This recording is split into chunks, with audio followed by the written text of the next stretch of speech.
He said to the deputy that he called over, he said, this nigga here said there's a nigga outside who says that he's a congressman and he has corresponded with the judge, and the judge had told him to come on down and he would let him in. He said, but the sheriff won't let him in, so he's sending his card up there. So this guy said, a nigger congressman? And he says, that's what this nigga says. So I said, my God, I have never seen anything like this in my life. There was, of course, a lot of buzzing when I entered the place and was placed in that area. And I think the judge said something about, yeah, have that boy come on up here and sit down over here with these news reporters, you know. What do you intend to do here today?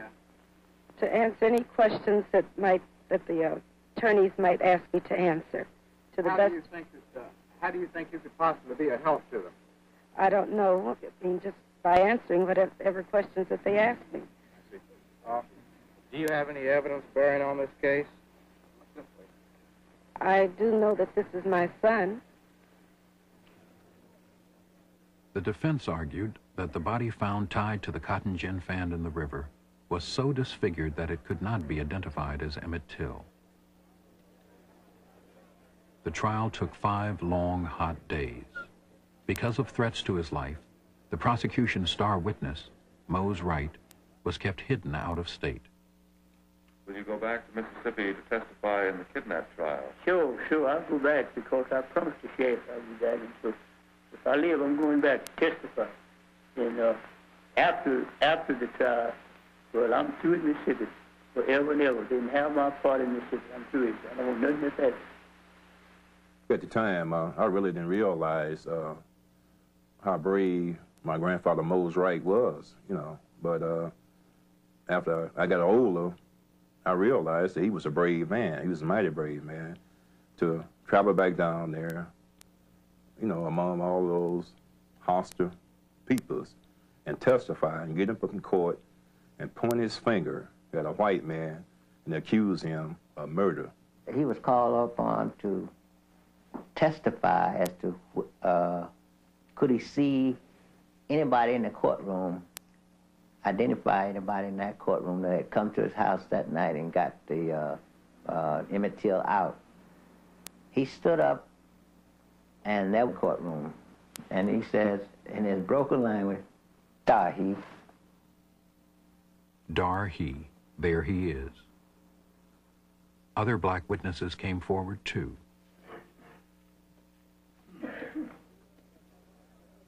Their courage made no difference in Sumner, Mississippi. As the trial ended, a defense lawyer told the jury he was, quote, sure every last Anglo-Saxon one of you has the courage to free these men. It took the jury an hour to find the men not guilty.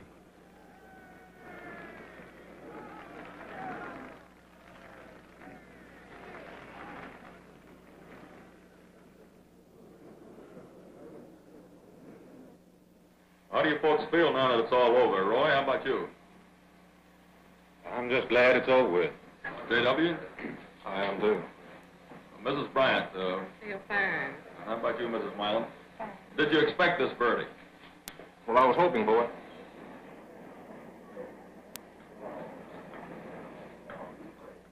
Well, the whole trial was just a farce, but the verdict was the one that I had expected to be given. Months later, Roy Bryant and J.W. Milam told their story of the night of August 28th for $4,000 to reporter William Bradford Huey. Milam was startled at the belligerent attitude or the fact that young Till didn't appear to be afraid of it.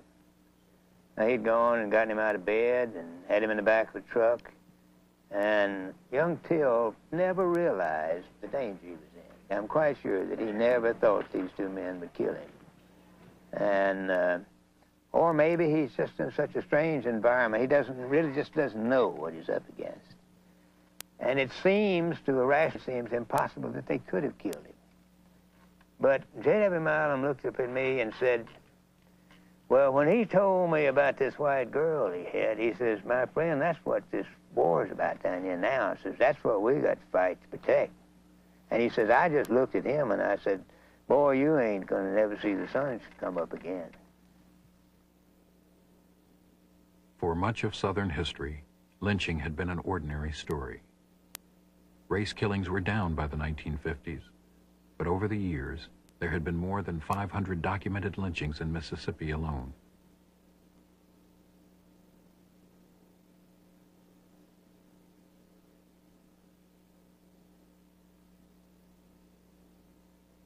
And the fact that Emmett Till, a young black man, could be found floating down the river in Mississippi, as indeed many had been done over the years,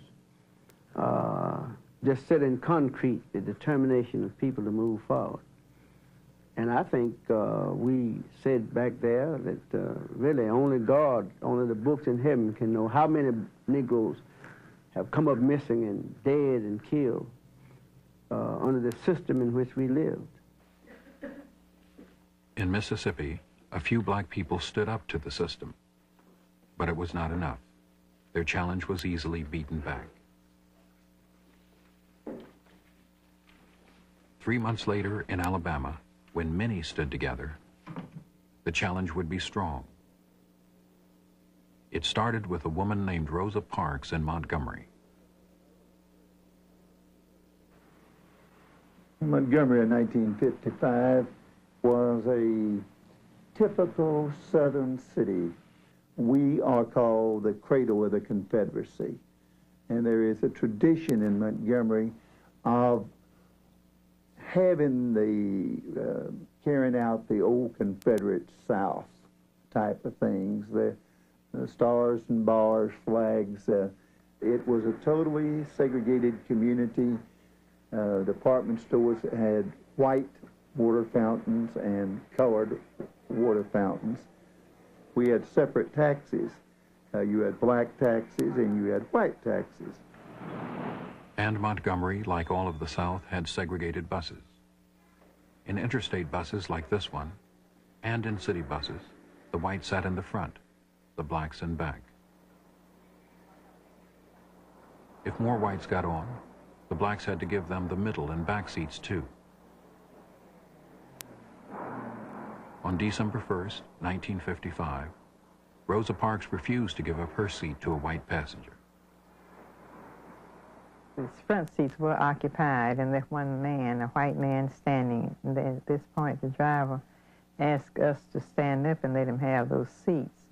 And when none of us moved at his first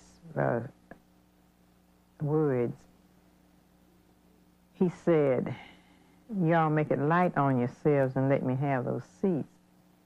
And when the policeman approached me, one of them spoke and asked me if the driver had asked me to stand. I said, yes.